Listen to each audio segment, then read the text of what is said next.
हमारे पास अब तुम्हारे लिए कुछ भी नहीं है। जिस पत्नी को तुम भगा कर लाए थे, अब उसे ढूंढो और अपना और अपने बच्चे का पेट पालो। मेरी माँ कमला ने गुस्से से मुझे ये कहते हुए धक्का दिया था। मैं कुछ पल तक वहीं खड़ा रह गया, हाथ में छोटा सा बैग और दूसरे हाथ में मेरा 3 साल का बेटा आरव, जो कुछ समझ नहीं पा रहा था।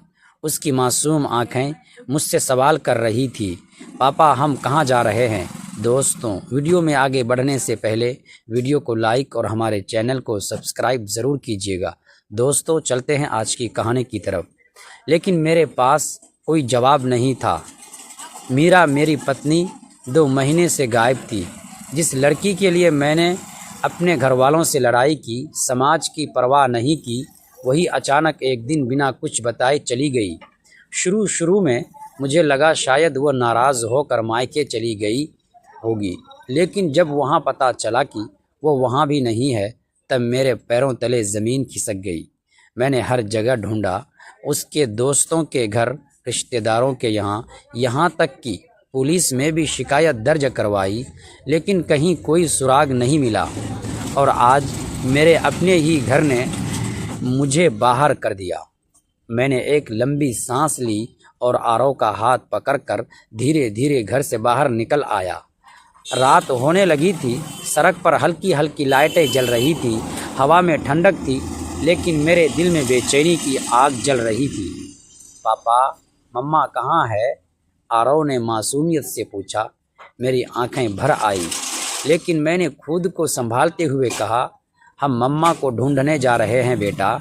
उस रात हमने बस स्टैंड के पास एक बेंच पर रात बिताई। आरव मेरी गोद में सो गया, लेकिन मेरी आंखों में नींद नहीं थी। बार बार मीरा का चेहरा सामने आ रहा था, उसकी हंसी, उसकी बातें और फिर उसका अचानक गायब हो जाना। अगले दिन मैंने काम ढूंढना शुरू किया। जैसे तैसे एक ढाबे पर बर्तन धोने का काम मिल गया। दिन भर मेहनत करता और रात को आरव को लेकर पास के एक छोटे से कमरे में लौट आता, जिसे मैंने किराए पर लिया था। दिन हफ्तों में बदल गए, लेकिन मीरा का कोई पता नहीं चला। एक दिन जब मैं ढाबे पर काम कर रहा था, तभी एक आदमी वहां आया। उसने मुझे ध्यान से देखा और फिर बोला, तुम रोहित हो ना? मैं चौंक गया। हाँ, लेकिन आप कौन? उसने धीरे से कहा, मैं मीरा का जानने वाला हूँ। मेरे हाथ से बर्तन छूटकर गिर गया। दिल की धड़कन तेज हो गई। कहाँ है वो? कैसी है? 2 महीने से मैं उसे ढूंढ रहा हूँ। मैंने एक सांस में सब पूछ लिया। वह आदमी थोड़ा चुप रहा, फिर बोला, अगर सच जानना चाहते हो तो आज रात 10 बजे पुराने रेलवे स्टेशन पर मिलना।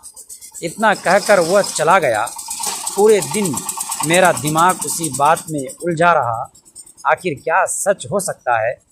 मीरा कहाँ है? वो आदमी कौन था? रात के 10 बजे मैं आरव को अपने साथ लेकर पुराने रेलवे स्टेशन पहुंचा। वहां सन्नाटा था, टूटी फूटी बेंच और हल्की सी पीली रोशनी। अचानक वही आदमी सामने आया। तुम आ गए?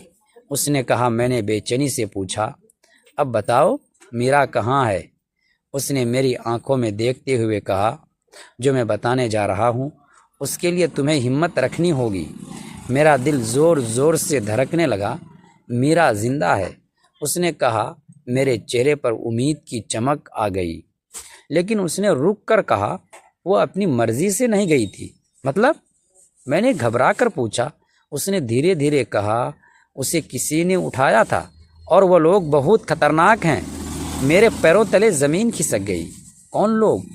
मेरी आवाज़ कांप रही थी।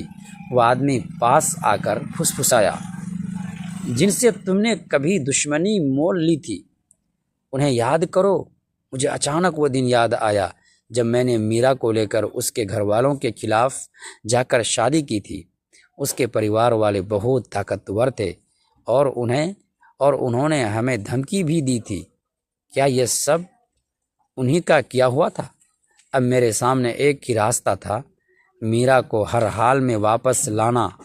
लेकिन यह रास्ता आसान नहीं था, क्योंकि अब यह सिर्फ एक पति की तलाश नहीं थी, यह एक खतरनाक जंग की शुरुआत थी। दोस्तों ऐसे ही वीडियो देखने के लिए प्लीज़ हमारे चैनल को सब्सक्राइब करके हमारा सपोर्ट ज़रूर कर दीजिएगा।